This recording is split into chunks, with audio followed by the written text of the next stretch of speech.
aujourd'hui, je suis là pour vous parler du vieillissement articulaire. Ce que j'aimerais qu'on fasse, je vais vous présenter différentes choses autour du vieillissement articulaire et éventuellement de ses conséquences, surtout de la prévention. Et donc j'aimerais qu'en fait on fasse un échange, c'est-à-dire que quand vous avez des questions à poser tout de suite, demandez-les. Si ça vous vient, n'hésitez pas, d'accord ? Le vieillissement articulaire, écoutez, là si je regarde déjà autour de moi, on voit plusieurs slides avec des gens qui marchent, qui sont en activité. Donc, contrairement à ma collègue qui passait juste avant moi, je ne vais pas vous demander d'être hyper rigoureux et timoré dans vos déplacements. Je vais vous demander d'user et abuser du mouvement. C'est vraiment la chose qui va nous permettre, c'est la technique qui va nous permettre d'avoir le moins de problèmes de vieillissement articulaire, ou en tout cas d'avoir un vieillissement qui se passera le mieux possible.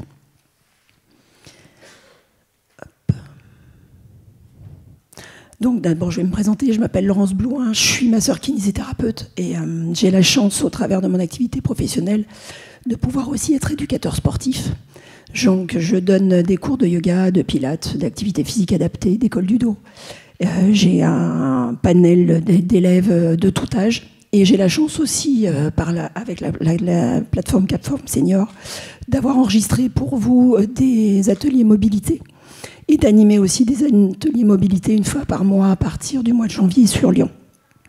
Donc je connais assez bien, pour avoir 35 ans d'activité, les problèmes articulaires et ce que vous pouvez ressentir comme détresse quand vous êtes en période inflammatoire ou en période un peu chronique.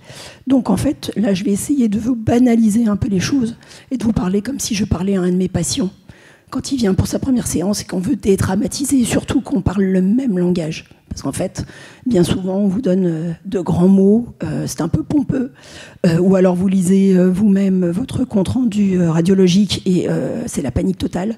Quand vous voyez disque arthrose, arthrose partout, pub disque, voilà, les gens, ils arrivent, ils sont complètement déprimés. Alors qu'en fait, en médecine, quand on cherche, on trouve. Donc, faut pas vous inquiéter, le mouvement n'est pas forcément...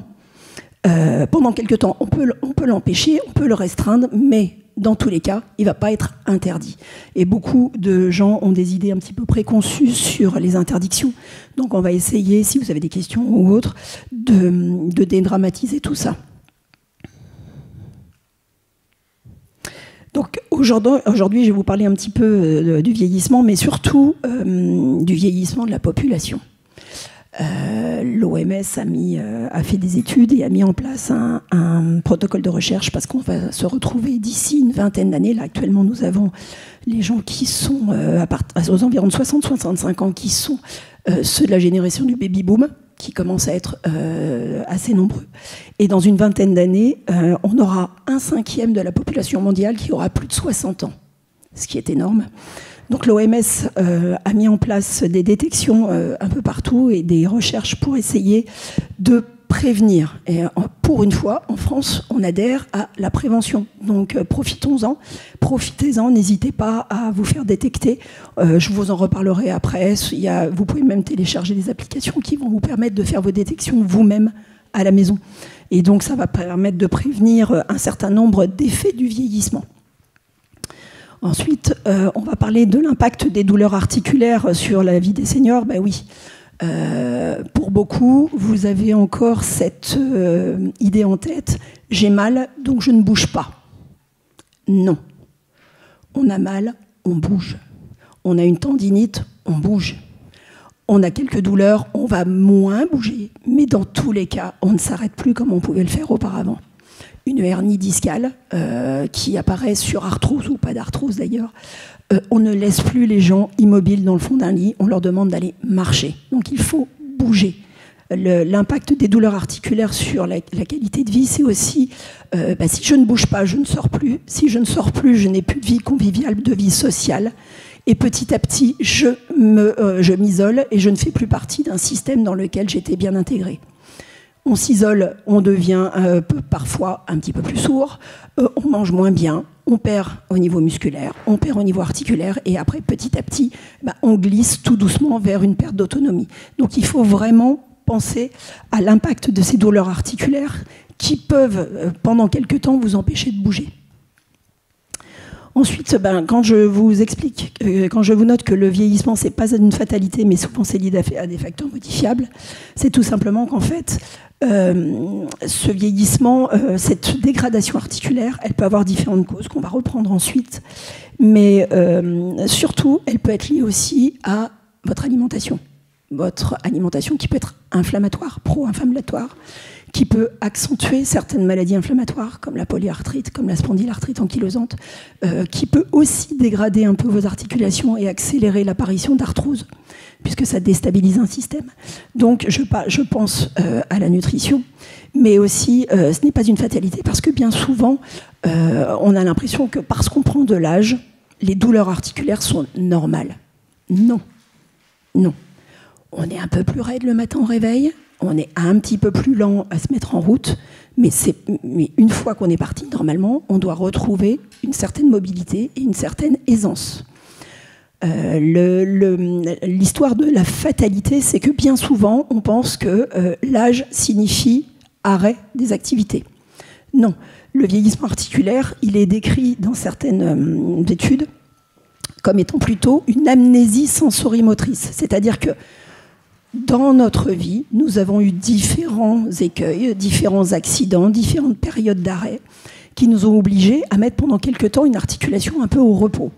Que ce soit un genou, une main, une épaule, on l'a mise au repos. Simplement derrière, on a oublié de la réintégrer dans notre système et surtout de la réintégrer dans les chaînes musculaires.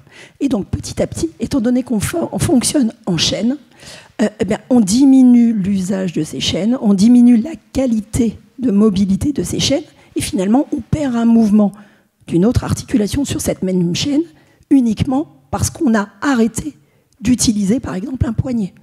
Un poignet a été immobilisé pendant quelque temps, on travaille en rééducation la main, le poignet, mais on oublie qu'au-dessus, on a un coude, qu'on a une épaule, et pendant quelque temps, si on avait la main en écharpe, on est resté sur des zones assez basses, à portée de main, et on a oublié d'utiliser toutes les amplitudes. Donc ça va être important d'aller retravailler et redonner de la mobilité partout, après chaque période d'arrêt, quel que soit l'âge.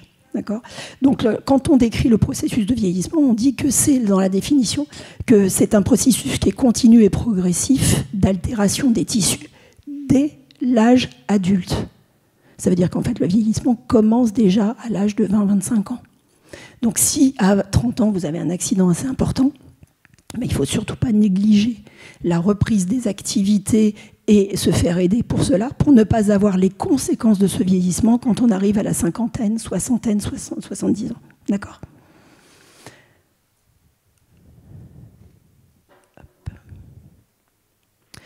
Donc, qu'est-ce que la douleur articulaire ? Alors, en fait, il y a deux types de douleurs articulaires. On va parler de la douleur aiguë. La douleur aiguë, c'est celle qui vous indique que quelque chose ne va pas et qu'il va falloir mettre un peu au repos ou mettre en stand-by une zone articulaire. Ça peut être aussi suite à une intervention chirurgicale. Ça peut être suite à une fracture. Donc là, il y a nécessité de restauration.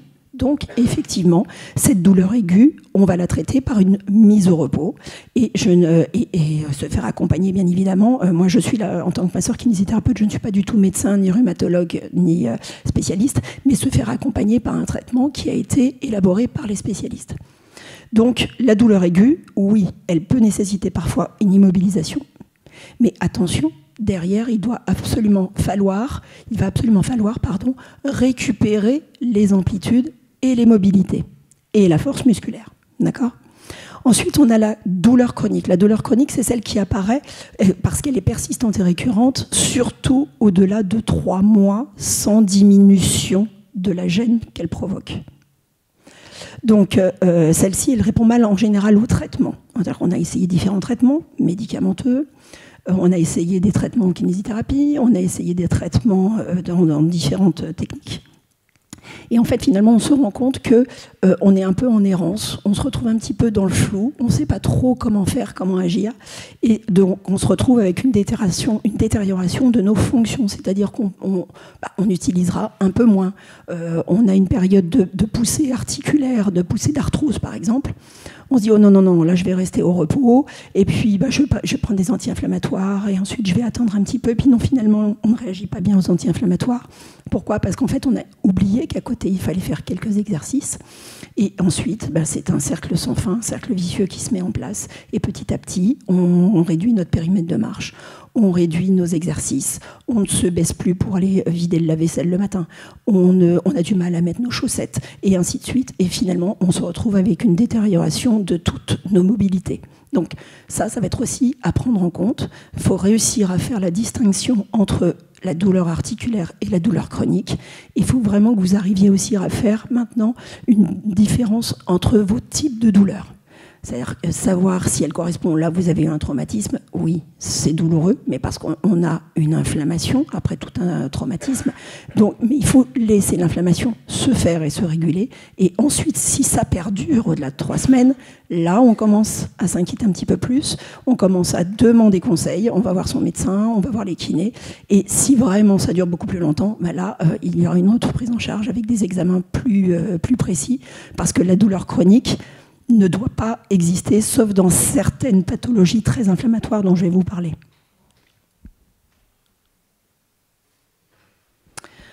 Les causes courantes des douleurs chez les seniors, elles peuvent varier. Alors, vous en avez en général, ce qu'on rencontre le plus dans nos cabinets, ce sont les genoux, les hanches. C'est aussi ce qu'on rencontre le plus dans les cabinets des chirurgiens. Ensuite, on a la main, avec notamment les arthroses du pouce, qui sont très fréquentes chez les gens qui ont travaillé manuellement. Donc, ce sont les 3 principales. Ensuite, on a aussi l'arthrose au niveau de la colonne. Mais si je ne l'ai pas mis comme étant cause courante chez les seniors, c'est parce que l'arthrose au niveau de la colonne, on la retrouve à partir de 25 ans. À partir de 25 ans, dans nos cabinets, désormais, ce qui est dû à la sédentarité. On a de plus en plus de gens qui souffrent d'arthrose, avec une arthrose qui va provoquer une diminution de leur mobilité. La sédentarité, n'oubliez pas, c'est passer au moins 6 heures assis par jour, sans compter la période où on va se coucher. 6 heures assis par jour, ça peut être dans le canapé, dans la voiture, au bureau, vous voyez un peu, 8 heures au bureau assis, plus finalement la voiture pour aller au bureau, revenir du bureau, plus ensuite, après avoir fait ses activités, manger, aller exploser dans le canapé, on est largement sédentaire. D'accord ? Et la sédentarité, c'est une des causes principales, en fait, des douleurs articulaires par la suite, et chez les seniors notamment. En tout cas, pour ceux qui cessent leur activité professionnelle et qui ne prennent pas le relais tout de suite avec une activité physique régulière. Donc par activité physique régulière, j'entends vous pouvez passer par de la mobilité, à faire un petit peu tous les jours, aller faire de la marche, aller nager, faire du vélo d'appartement, mais avoir toujours une notion d'activité quotidienne. Si certains jours, vous n'avez pas vraiment le temps de faire vos petits rituels, au moins 5 minutes de mobilité associée à votre respiration. Et là, vous allez du coup avoir des effets qui vont perdurer et entretenir ceux que vous avez déjà mis en place. C'est clair ? Alors, on va parler de ce qui est le plus connu, l'arthrose. Donc, l'arthrose, en fait, comment on la reconnaît? C'est une douleur qui est plutôt un peu sourde, qui apparaît progressivement, qui est aggravée la nuit. Souvent, les gens décrivent des douleurs à partir de 3-4 heures du matin qui les réveillent. Ou alors décrivent aussi le fait de ne plus pouvoir rester longtemps au lit le matin. Ils aimeraient bien, mais ils n'arrivent plus parce qu'en fait, ils ont mal, ils sont obligés de se lever. Pourquoi, en fait, la douleur, elle est présente de cette façon-là en fin de nuit et au petit matin? C'est tout simplement parce qu'en fait, il n'y a plus de mobilité la nuit. L'arthrose, c'est une usure prématurée de votre cartilage qui fait que votre articulation n'est pas utilisée de façon cohérente et normale dans la journée. Donc on a des toxines qui s'installent au niveau musculaire, et lorsque la nuit vous êtes immobile, eh bien la pompe musculaire n'agit plus, ne chasse plus vos toxines et ne permet plus à l'oxygène de venir dans vos tissus. Et donc on se retrouve avec des échanges qui sont diminués. Et si on a une réduction des échanges, on a forcément les toxines qui s'installent, qui restent présentes et qui vont finir par vous obliger à vous lever le matin pour drainer tout ça. Tout simplement parce qu'en fait, ça devient trop douloureux pour vous. Donc, c'est pour ça que l'arthrose gêne souvent le sommeil en fin de nuit. Alors, les symptômes, donc on a les poussées nocturnes, on a aussi des douleurs d'arthrose dans la journée. Mais c'est vrai que ce qui est assez caractéristique de l'arthrose, c'est que la différence entre l'arthrose et d'autres pathologies, c'est que lorsque vous avez fait quelques petits mouvements de dérouillage le matin, ou bien avant de vous lever en position allongée dans le lit, ou bien assis au bord du lit, ou ensuite juste une petite routine, eh ben vous pouvez démarrer, les douleurs ont disparu. Ça, c'est une indication. Comme quoi c'est plutôt une douleur de type arthrosique. C'est-à-dire qu'en fait, vous n'avez fait ni plus ni moins qu'essorer vos muscles, vous avez chassé les toxines qui étaient dedans. Du coup, comme une éponge, on chasse les toxines. Quand l'éponge se relâche, on absorbe du sang neuf, du sang avec de l'oxygène, et du coup, on a des échanges musculaires qui sont de bien meilleure qualité. Voilà pourquoi, en fait, l'arthrose, une fois qu'on a bougé un petit peu le matin, qu'on a fait notre petite routine, elle nous gêne moins dans la journée, si en tout cas, on est actif. Elle continuera à nous gêner si on reste assis dans le fond d'un fauteuil et si on fait de moins en moins d'activité. Là, il va être important aussi, étant donné que c'est une usure prématurée de votre cartilage. Alors, l'usure prématurée du cartilage, pourquoi ? Tout simplement parce qu'en fait, on a, avec depuis une cinquantaine d'années, on utilise de moins en moins nos jambes pour marcher. On utilise la voiture, on utilise d'autres moyens de locomotion.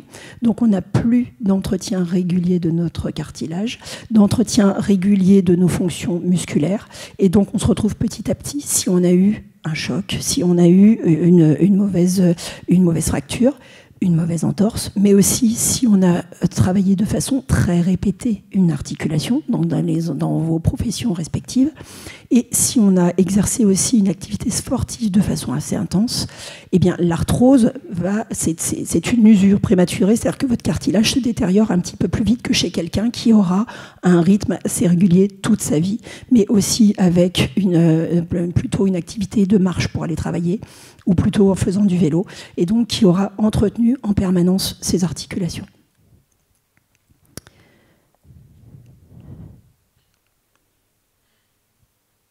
Je vous parle un tout petit peu de la goutte, parce que ça peut parler à certains. Souvent, on retrouve des crises de goutte à partir de 50-55 ans à peu près.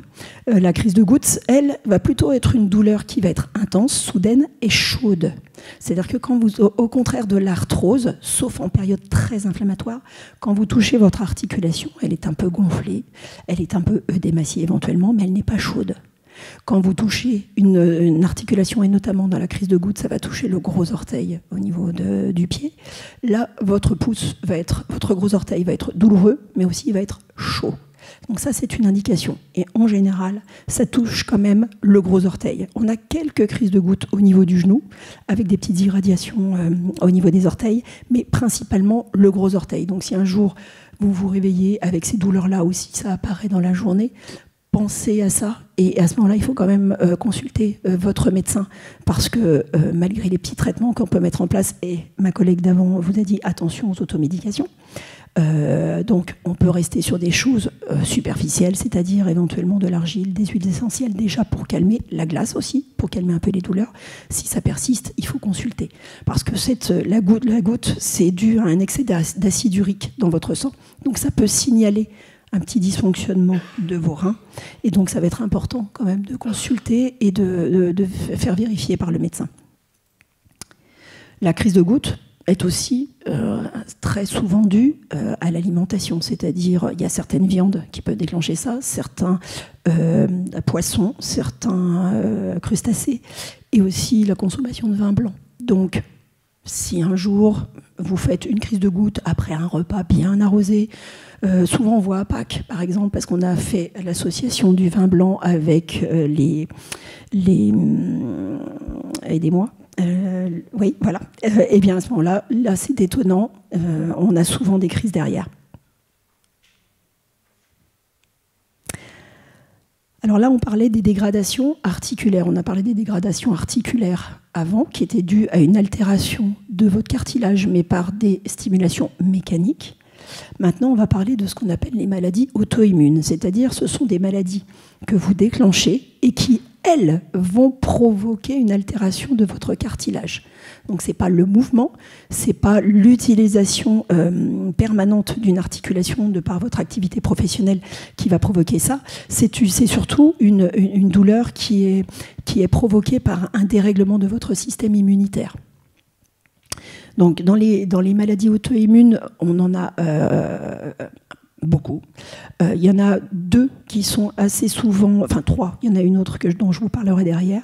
Vous avez le lupus, qui se manifeste par des douleurs articulaires, mais bien souvent aussi par des éruptions cutanées. Donc ça, on en rencontre quand même assez régulièrement chez les patients. Vous avez aussi une fatigue, et en tout cas, parfois, elle va être, tant qu'on n'a pas d'éruption cutanée, elle peut être un petit peu assimilée à la fibromyalgie.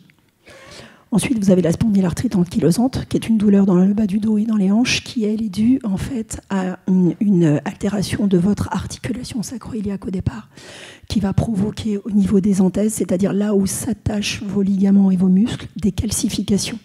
Et ces calcifications vont provoquer des diminutions de votre mobilité articulaire sur ces zones-là, donc les sacro-iliaques, les lombaires et ensuite les dorsales, principalement quand même au niveau de votre rachis.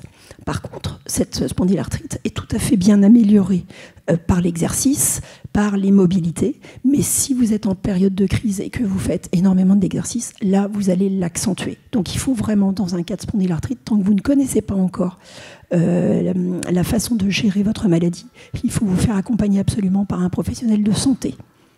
Alors que l'arthrose, on peut, au travers de la marche, au travers des activités sportives régulières, on peut tout à fait trouver soi-même les voies de passage pour avoir de bonnes amplitudes. Arthrite rhumatoïde. Donc l'arthrose est une des arthrites aussi, d'accord, mais elles n'ont pas les mêmes manifestations. Dans l'arthrite, on a à peu près 100 types d'arthrites différentes. L'arthrose en est une. Mais l'arthrose, on va dire que c'est plutôt une pathologie qui touche vos articulations, qui sera un peu froide, alors que dans tout ce qui est arthrite rhumatoïde, et notamment la polyarthrite rhumatoïde, dont vous avez déjà entendu parler avec les gens qui ont des doigts en coup de vent, on appelle ça. Donc en fait, les doigts qui partent sur les côtés, des mains assez déformées, les orteils, les genoux un peu gros. Là, on est dans les pathologies plutôt chaudes, c'est-à-dire que ce sont des zones qui sont chaudes, gonflées, douloureuse.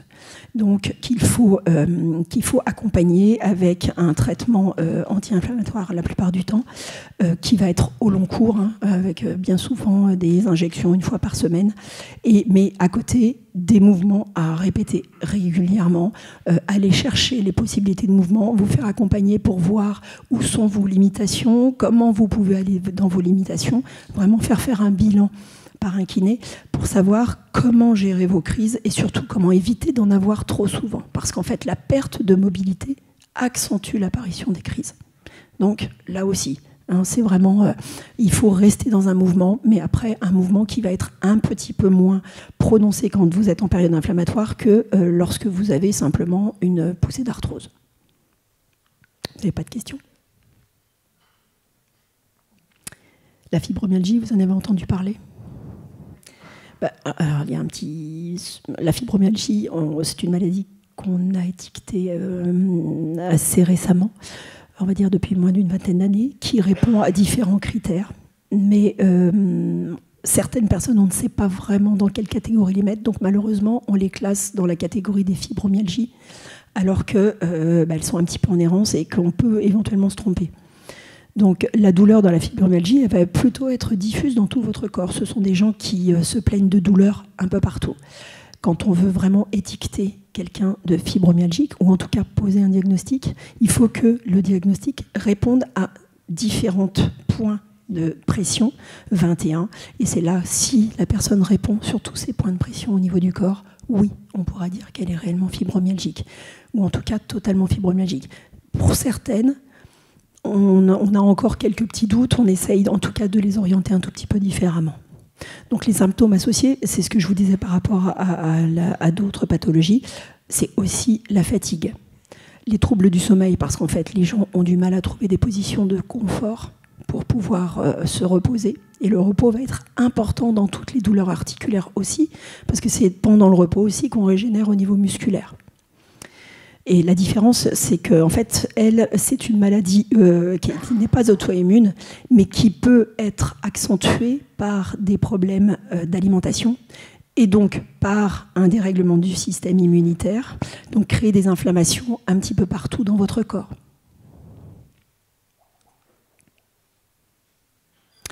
Dans l'autre catégorie des douleurs qu'on peut retrouver chez les seniors et qui sont assez typiques, mais qui découlent souvent de problèmes arthrosiques, de problèmes biomécaniques, on a les bursites et les tendinites. Donc, ce sont des inflammations en fait, qui sont principalement situées dans les articulations telles que les épaules, les poignets, les coudes. Épaules, poignets, coudes, on les sollicite énormément quand on jardine. Donc, ce sont des pathologies qu'on voit énormément au printemps. Toutes les épicondylites fleurissent au printemps. Donc les coudes sont tous enflammés, les épaules, parce qu'en fait on manque de mobilité, donc on a utilisé de façon un peu excessive certains muscles et pas d'autres. Et donc en fait l'utilisation excessive d'un muscle provoque sur son tendon une irritation, surtout si ce tendon passe en regard d'une articulation, comme c'est le cas sur la photo au niveau de la coiffe des rotateurs, où là les tendons passent vraiment au-dessus de l'articulation gléno-humérale au niveau de l'épaule. Donc, on met en corrélation très souvent ces douleurs avec l'arthrose, parce qu'en fait, dans l'arthrose, on a une diminution de la mobilité. Donc, si on a une diminution de la mobilité, on a une diminution de l'utilisation musculaire. Le muscle, à partir de 50 ans, on est touché par ce qu'on appelle la sarcopénie, c'est-à-dire qu'on perd 1% de masse musculaire par an. Et si on ne fait pas régulièrement des exercices, nos muscles perdent de leur puissance, de leur efficacité, et donc on demande beaucoup trop aux tendons. Et c'est pour ça qu'on se retrouve avec des inflammations qui sont récurrentes. Ce sont aussi des inflammations qu'on a, les bursites, les tendinites, qu'on a déjà eues auparavant dans notre activité professionnelle, mais qui étaient compensées par le mouvement et par le fait aussi qu'on avait la tête occupée à d'autres choses. Donc, on n'avait pas vraiment le temps de s'occuper de notre épaule ou de s'occuper de notre genou, tendinite au genou. Donc, on a laissé un petit peu tomber, on a un petit peu oublié. Et au moment où on arrive à la retraite, qu'on a un petit peu plus de temps pour penser à ça, là, quoique le senior, c'est à partir de 60 ans. Donc, tout le monde n'est pas à la retraite à 60 ans. Mais c'est là qu'en fait, on se retrouve avec quelques tendinites qui réapparaissent, ou des capsulites. Les capsulites se touchent principalement l'épaule. Et donc là, on a une perte de notre mobilité totale, partielle ou totale. Donc, les facteurs de risque pour les bursites et les tendinites, on parle surtout, si on parle de l'âge, c'est surtout en fait l'effet cumulé des traumatismes durant toute notre vie qui précédait, des traumatismes qu'on a pu avoir au niveau du sport, au niveau des accidents qu'on a pu rencontrer durant notre vie et aussi dans notre activité professionnelle. Donc le mode de vie, oui, la sédentarité, là, plus de 7 heures assis par jour, c'est 6 heures maintenant. Et l'alimentation déséquilibrée, tout ça, ça favorise les tendinites. Et quand on parle d'alimentation déséquilibrée ou soucis alimentaires, on pense surtout à tout ce qui est acidité dans les tissus.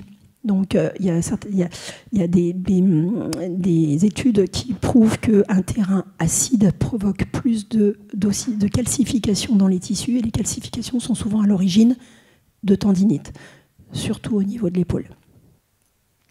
En conséquence, on va avoir une réduction des amplitudes, puisqu'en fait on met au repos, entre guillemets, notre articulation. C'est surtout parce qu'en fait, moi ça fait 35 ans presque que je suis diplômée, je vais dire que pendant une bonne vingtaine d'années, j'ai appris qu'une tendinite, on l'immobilisait. On mettait une attelle, on mettait au repos, on donnait des anti-inflammatoires et on ne bougeait pas.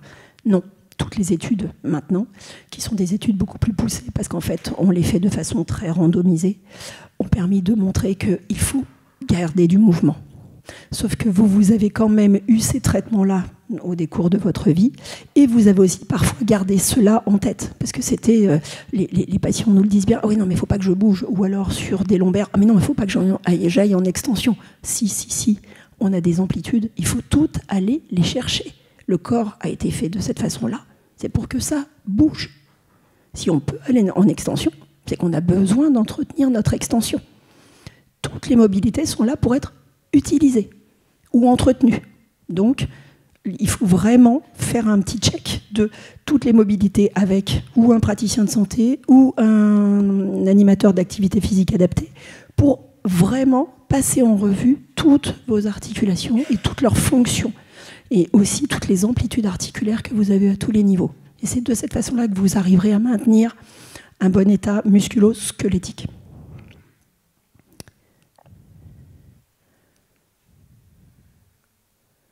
Alors l'impact au niveau des seniors, et c'est pour ça que je vais revenir sur l'évaluation qui a été faite par l'OMS, c'est que, je vous disais tout à l'heure, quand on a une limitation fonctionnelle, ça veut dire quand on ne peut plus utiliser certaines zones ou qu'on les a mis au repos, on perd de l'autonomie. On se retrouve avec des difficultés dans notre activité quotidienne. Donc on est obligé de faire appel à des aides.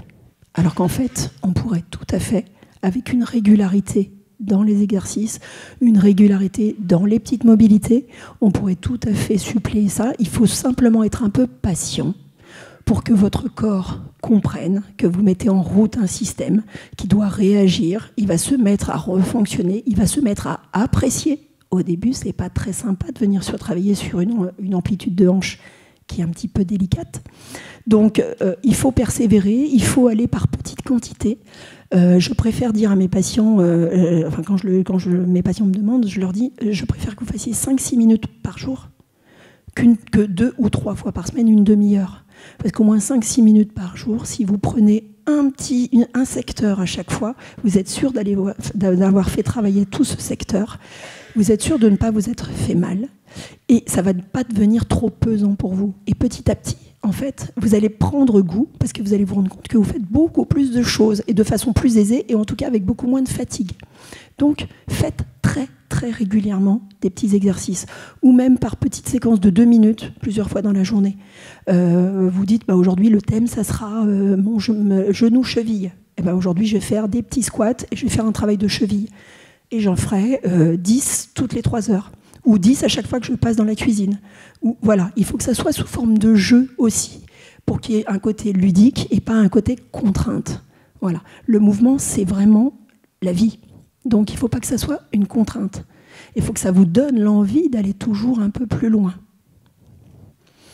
De même, quand on a des limitations fonctionnelles, on se retrouve vite avec un repos qui est moins bon, puisqu'on fait moins de choses dans la journée. Donc on dort moins bien, et donc on se retrouve avec des troubles du sommeil, des anxiétés qui s'installent en se disant « Oh là là, mais non, mais je ne vais pas y arriver. Non, mais ce n'est pas la peine que j'aille m'inscrire au groupe de marche nordique. De toute façon, ils vont trop vite pour moi. » Non, dans tous les groupes, il y a des niveaux différents. Donc, allez, osez. Et surtout, le plus difficile, c'est de se présenter la première fois. Et après, chacun dans sa bulle, et votre bulle au milieu des autres bulles, et vous allez voir, c'est un train, vous prenez le train en route, et tout le monde, en fait, va s'auto-stimuler et s'auto-entretenir. Et ce qui est chouette, c'est de voir aussi certaines personnes, parfois, qui reviennent avec certaines difficultés, et quand on les voit progresser, ça donne envie aux autres, et on se dit, mais oui, mais je ne pensais pas qu'il arriverait ou qu'elle arriverait à faire ce genre de choses. Donc si il ou elle arrive, le jour où vous avez un incident, une fracture ou autre, vous savez qu'il est possible de retrouver votre niveau d'avant. D'accord ? Et ce n'est pas parce que vous avez à 70 ans une chute, une perte de mobilité pendant quelque temps que ça ne reviendra plus jamais. Non, non. Rien n'est irrémédiable. Pensez à l'amnésie sensorimotrice. Il faut redonner à la zone qui a été touchée ses mobilités, ses fonctions. Il faut se faire accompagner et surtout être à l'écoute aussi. Quand vous faites vos exercices, vous mettre à l'écoute de votre corps. Quand vous marchez, quand vous respirez, quand vous faites du vélo, essayez de temps en temps de vous dire tiens, qu'est-ce qui me dit mon corps ? Comment il réagit ? Qu'est-ce que je sens là ? Est-ce qu'il y a des zones qui sont douloureuses, d'autres qui ne le sont pas ? Faites un petit check régulier de votre corps et vous allez voir.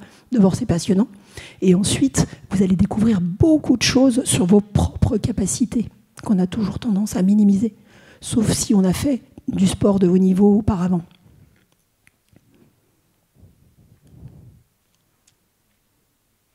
Alors, comment agir efficacement ? C'est ce que je disais tout à l'heure. Donc, en faisant des mobilités tous les jours, en faisant aussi, comme cet exemple-là, des automassages. L'automassage aussi, c'est une forme de mobilité.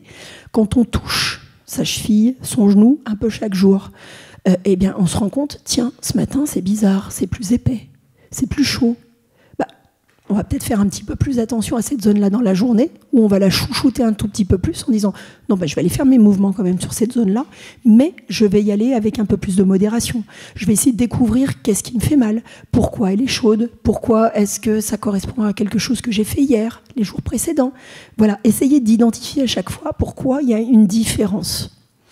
Donc, les exercices d'activité physique, ça peut être ceux que vous retrouverez sur la plateforme Gapform Senior. Je ne sais pas si vous êtes habitué à y aller. Donc, en fait, sur cette plateforme, vous allez retrouver des exercices de yoga, de pilates, de mobilité articulaire, c'est moi qui les ai tournés, de respiration, renforcement musculaire. Alors, le renforcement musculaire, ça me permet d'arriver là-dessus. Bien souvent, on dit « Oh, mais non, mais là, au-delà de 70 ans, je ne vais plus aller en salle de gym. » Bah si. Au contraire, il faut les soulever de la fonte, comme on dit. C'est-à-dire que plus vous utilisez des charges, donc bien évidemment avec une adaptation progressive, plus vous allez stimuler la création de nouvelles fibres musculaires, régénérer vos muscles, et plus vous allez récupérer votre muscle. N'oubliez pas, je vous ai dit tout à l'heure, 1% par an à partir de 50 ans, on perd. Donc, ça va relativement vite, et dès qu'on est un peu arrêté, immobilisé pendant 3 ou 4 jours, ça fond encore plus vite. Donc n'hésitez pas à aller en salle pour vous faire accompagner, pour faire des exercices. Faites sinon chez vous, vous demandez à votre kiné, à votre préparateur en activité physique adaptée de vous faire quelques petits combos d'exercices. Vous prenez des bouteilles d'eau, ni plus ni moins qu'un pack avec 2 bouteilles d'eau, un sac à dos avec 2 bouteilles d'eau que vous avez mis dedans et vous faites des petits squats. Si vous avez pris cette habitude-là, vous allez voir régulièrement, vous allez pouvoir augmenter tout doucement vos charges et vous allez retrouver de la force, l'efficacité, et vous aurez aussi un impact sur vos douleurs articulaires. Parce qu'en fait, la pression au niveau de vos zones articulaires quand vous faites l'exercice permettra de stimuler encore la régénération aussi articulaire. Et tout de suite, ça me fait penser à un exercice que si vous avez un vélo d'appartement, donc on va redonner une vie au vélo d'appartement, 18 à 20 minutes par jour à 0 intensité, c'est-à-dire qu'on ne fait que mouliner sur notre vélo, en regardant une série ou en écoutant un podcast, si vous voulez vraiment vous occuper. Sinon, en faisant un peu de cohérence cardiaque, si vous connaissez, ça c'est très intéressant. 18 à 20 minutes à 0, ça reconstitue le cartilage. Donc, il y a vraiment un effet qui a été prouvé, qu'on a étudié aussi sur des rugbyman professionnels, donc qui ont des impacts sur les rotules, et c'est notamment au niveau des rotules. Ça permet d'abraser la partie postérieure de votre rotule et d'éviter d'avoir ces douleurs de genoux. Et bien souvent, en fait, votre rotule ne bouge plus suffisamment. Et c'est elle qui est à l'origine de douleurs au niveau de votre genou, qu'on identifie parce qu'on va faire une radio, on va dire « Ah vous avez une arthrose ». Mais non, ce n'est pas juste l'arthrose visuelle, c'est parce que votre rotule manque de mobilité. Donc, moulinez 18-20 minutes par jour, tous les jours, et vous allez voir, vous en tirerez de grands bénéfices. Les thérapies complémentaires, donc on a la physiothérapie et l'acupuncture. La physiothérapie, ça va être ce qu'on va pouvoir retrouver chez le kiné, mais maintenant un peu partout. Ça peut être les courants antalgiques, c'est-à-dire les petits appareils d'électrothérapie avec les électrodes. On peut tout à fait les utiliser quand on a quelques douleurs. Sur un genou, sur un dos, un peu, on est en poussée d'arthrose. On va placer nos électrodes et on va stimuler avec un courant qui va nous permettre de libérer des endorphines et donc de calmer nos douleurs. Ça fonctionne très bien. Alors, il y a quelques-uns de mes collègues qui utilisent ça régulièrement, c'est-à-dire qu'ils placent les patients sur des tables avec des électrodes et du chaud. C'est ce qu'ils utilisent en fait, les TENS. Donc, on peut les utiliser aussi à la maison avec des petits appareils transportables, pas coûteux du tout, mais qui rendent vraiment service sur des articulations comme genoux, chevilles, épaules, mais aussi au niveau du dos. D'accord ?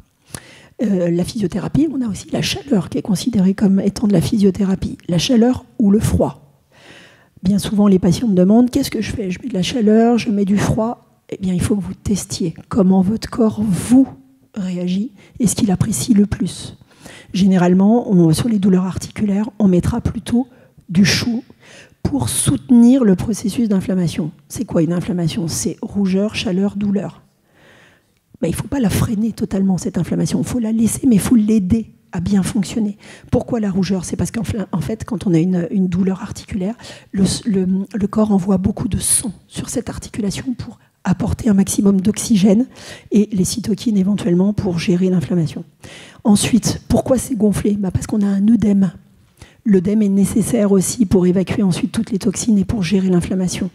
Et pourquoi on a la douleur? Parce qu'à cause de l'œdème, notre articulation est un peu gonflée, donc ça fonctionne moins bien. Avec la chaleur, si vous appliquez de la chaleur, vous allez accélérer ce système de vascularisation. Et du coup, la chaleur, déjà, ça apaise. Et surtout, ça va permettre d'aider votre inflammation à se gérer convenablement. Donc, n'hésitez pas à utiliser la chaleur. Le froid, lui, va plutôt avoir un effet antalgique sur certaines tendinites, mais momentané. C'est juste pour vous calmer un peu dans la douleur, pour vous permettre de vous reposer, mais ne l'utilisez pas systématiquement, sinon on va à l'opposé de ce que j'étais en train de vous dire sur la notion de chaleur. D'accord? Donc vous pouvez utiliser les deux sur une articulation quand elle est douloureuse. On peut utiliser les deux et se dire, tiens, le soir, je vais plutôt utiliser un peu de chaleur et le matin, j'ai besoin de pouvoir faire des choses, donc je vais mettre du froid. Mais attention, si vous avez mis du froid pour faire des activités, faites-les dans des zones où vous ne risquez pas de mettre en péril votre tendon. L'inconvénient du froid, c'est que ça anesthésie et que parfois les gens se mettent à faire des activités et dégradent leur tendon. À propos de physiothérapie, vous avez aussi ce qui fonctionne très très bien, et notamment sur les maladies inflammatoires, c'est la cryothérapie corps entier en cabine. Ça fonctionne très bien. Donc, j'en ai pas, donc je ne vais pas en faire de la publicité, ne vous inquiétez pas, mais ça fonctionne très très bien. Par petites séquences, des petites cures de 3 à 5 séances, ou sinon en local aussi, on peut les utiliser. L'acupuncture, ça fait partie, j'ai mis l'acupuncture parce que bien souvent les gens connaissent déjà, il y a un certain nombre de médecins généralistes qui le font, mais vous avez aussi tout ce qui est phytothérapie, compléments alimentaires. Donc faites-vous aider aussi par des spécialistes en la matière, les nutritionnistes, les médecins homéopathes, les kinés comme nous qui font aussi de l'accompagnement en micronutrition. Donc n'hésitez pas à vous faire aider aussi par rapport à votre alimentation si vous avez un doute. Donc l'éducation, on a la sensibilisation à l'alimentation et aux exercices, c'est ce que je viens de vous dire, et aussi le programme ICOP. Donc le programme ICOP, si vous notez cette ICOP, vous pouvez télécharger une petite application avec laquelle vous pourrez faire le STEP 1. Ce qu'on appelle le STEP 1, c'est une première détection pour voir si vous avez effectivement quelques carences dans un des 5 éléments qui sont évalués au cours des tests. Donc, ça a été mis en place par l'OMS, et là, maintenant, ça va devenir national. On a fait les études en France, et maintenant, la Sécu veut le rendre national. En fait, vous avez simplement des items qui sont évalués. L'audition, si on n'entend pas, on ne va plus dans les réunions de groupe. Même avec l'appareil, finalement, on s'isole. On se dit, non, c'est pas la peine parce que j'entends pas bien. Donc, je vais pas pouvoir interagir avec eux. Donc, je reste tout seul à la maison. On évalue la motricité, donc la mobilité articulaire et aussi la force musculaire. On va évaluer l'état psychologique, parce qu'en fait, un certain nombre de personnes, avec l'âge, se dégradent petit à petit au niveau psychologique parce qu'ils se rendent compte qu'ils font moins de choses. Peut-être parce qu'ils avaient des douleurs articulaires et ils se sont un peu isolés et ils ne vont plus marcher avec les amis. Et en fait, c'est un cercle vicieux qui se met en place. Donc on a aussi l'audition qui est évaluée. Et puis après, on va tester aussi la vue. Ça va être important. Alors ça vous paraît banal comme ça, mais dans les tests qu'on fait sur un STEP 1, on se rend compte qu'il y a beaucoup de gens qui n'entendent pas très bien. Et il y en a beaucoup qui ne voient pas bien non plus. Donc on va évaluer tout ça et ça va vous donner un score. Et en fonction de ça, on vous dira s'il faut attendre l'année prochaine pour refaire un STEP 1 ou s'il faut passer au STEP 2 où là, on va évaluer de façon un peu plus précise le thème dans lequel vous étiez défaillant, déficient. D'accord ?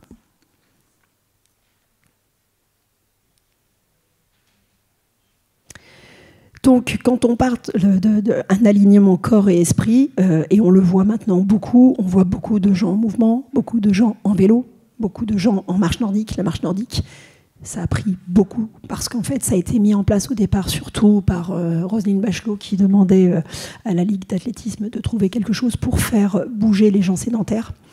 L'avantage, c'est que l'impact du bâton sur le sol avec ses vibrations, à condition que vous ayez un bâton en carbone, va travailler au niveau articulaire sur l'ostéoporose, sur l'articulation de l'épaule, va ouvrir la cage thoracique, va vous redonner une meilleure amplitude d'épaule, une meilleure amplitude de cheville, de genoux, de hanches.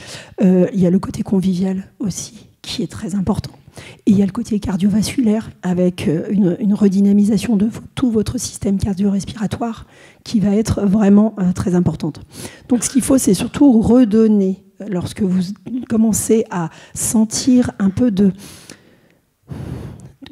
un coup de mou dans votre vie globale, en disant j'en fais moins qu'avant quand même, je suis un petit peu... Il faut s'écouter parfois, attention, hein, mais obligez-vous à bouger tous les jours, obligez-vous à trouver des petites routines. Et si vous vous obligez pendant 21 jours, c'est ce qu'on appelle la plasticité cérébrale, votre corps après vous demandera. C'est presque comme une drogue, il vous demandera. Donc c'est pour ça que les sportifs qui disent non, moi je ne peux plus m'arrêter, la bigorexie, c'est parce qu'en fait leur corps appelle. Donc là, créez ce besoin dans votre corps et vous vous rendrez compte que vous arriverez à refaire énormément de choses, peut-être même des choses que vous ne faisiez plus depuis quelques années. Combiner les exercices physiques et le nutritionnel équilibré. Donc ça, n'hésitez pas de temps en temps à refaire un petit point sur votre façon de vous nourrir, sur les aliments que vous utilisez. Est-ce que vous utilisez beaucoup de sucre ou pas? Puisque le sucre va avoir un impact très négatif sur les articulations.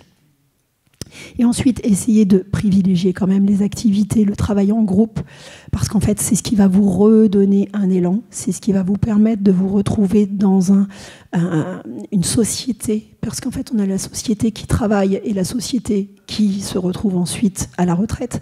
Mais c'est cette société à la retraite, il faut la recréer, il faut la redynamiser, et on en a besoin aussi pour aider ceux qui travaillent. Donc, si on ne vous voit pas dans le mouvement, si on ne vous voit pas dans l'élan, forcément, les autres derrière, ils vont avoir du mal aussi à s'activer. Alors, je suis toujours très surprise quand j'anime les ateliers de mobilité, parce que quand je demande aux gens comment on respire, les seuls qui me donnent les bonnes indications, ce sont les seniors. Les autres respirent tout à l'envers. Donc, ça donne, ça fait envie. Et on se dit, au moins, comme ça, les grands-parents pourront expliquer aux enfants comment respirer, c'est-à-dire à quel moment on souffle, à quel moment on inspire. Et puis, pourront comme ça stimuler les nouvelles générations, leur donner l'envie d'aller rechercher un petit peu plus. Et puis, si les nouvelles générations derrière vous trouvent en super forme, ils vont être jaloux. Et donc, ils vont se mettre à bouger. Et mine de rien, c'est un effet de masse qui va être important.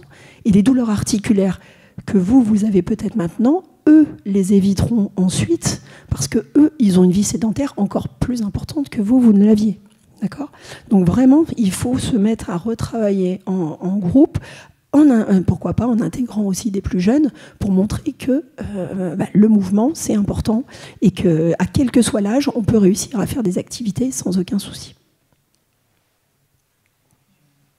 Voilà, c'est pour ça que je vous disais que le vieillissement articulaire, c'est pas une fatalité. C'est pas parce qu'on prend 1 an de plus chaque année qu'on doit s'écraser un petit peu plus et se dire non, là j'ai des douleurs partout, là je peux plus faire. Si, il faut aller, il faut bouger, il faut vraiment oser se trouver un petit rituel.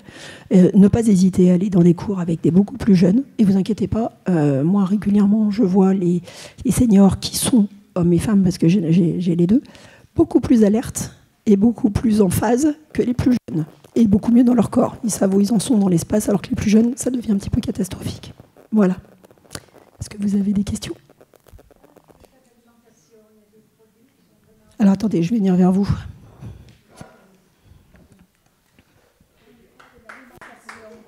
Est-ce qu'il y a des produits vraiment à éviter, les laitages, des trucs comme ça, pour éviter l'inflammation ? Alors, il y a beaucoup de choses qui sont dites et décriées à ce niveau-là. Je vais parler pour mon propre compte, en tout cas. On a remarqué quand même que dans tout ce qui était pathologie inflammatoire, comme les arthrites, le lait de vache, effectivement, était plutôt agressif et créait plutôt des inflammations. Ça, c'était il y a quelques années. Maintenant, en fait, que je fais de la micronutrition et qu'on s'occupe de l'intestin. Et l'intestin, on dit le deuxième cerveau, mais en fait, c'est presque le premier, d'ailleurs. On s'est rendu compte que c'est surtout la perméabilité de l'intestin qui n'est pas bonne. C'est-à-dire que l'intestin, c'est comme un filtre, c'est comme un tuyau perméable avec certaines pores. Et la nutrition actuelle, le mode d'alimentation actuel et les produits actuels, et surtout tout au cours de notre vie, les antibiotiques, les anti-inflammatoires, la cortisone qu'on a pu prendre, ont détérioré cet intestin. Et donc, en fait, au lieu d'avoir des cellules qui sont espacées les unes des autres avec un certain calibre, au milieu, ça s'est espacé. Et donc, on a certaines mauvaises molécules qui devraient être évacuées, qui sont réinjectées dans le réseau immunitaire de l'autre côté, et ce qui crée des inflammations un peu partout. Donc, c'est plus la qualité de votre intestin qu'il va falloir travailler. Et après, pourquoi pas, peut-être que vous ressentez déjà qu'il y a certains aliments qui sont moins bons pour vous. Dans ces cas-là, si vous avez un doute, vous l'éliminez pendant au moins 3 semaines, et après, vous le réintégrez dans votre alimentation. Et essayez d'être à l'écoute de la façon dont réagit votre corps par rapport à ça. Et là, on ne peut pas dire de façon globale, oui, tel produit c'est pas bon, tel produit c'est bon. Il y a des corps qui les gèrent très bien, et il y en a d'autres beaucoup moins. Pourquoi ? Parce que bien souvent, en fait, la qualité, la perméabilité de l'intestin n'est pas bonne. Et le sucre détériore la qualité de cet intestin. Et les sucres, on en a partout. Et le sucre, c'est pire que la cocaïne. On a plus de dépendance au sucre que dépendance à la cocaïne. Et le sucre, parce qu'en fait, il y a des sucres cachés de partout. Donc, bien souvent, les gens disent non, mais moi, je ne mange pas de sucre. Ah, bah oui, vous ne mangez pas de pain, vous ne mangez pas de pommes de terre, vous ne mangez pas de pâtes. Ah, bah oui. Donc, voilà. Et ils disent bah oui, mais je ne peux pas m'en passer. Bah voilà. Bah, c'est parce que il y a le candidat albicans, ce qu'on appelle les candidoses, qui appellent et qui vous demandent d'entretenir ça en permanence. Donc, c'est plutôt la détérioration de la qualité, de la perméabilité de votre intestin qui va être en cause plus que l'aliment que vous mangez. Voilà. Il n'y a pas d'autres questions ? J'espère que je vous ai... Merci.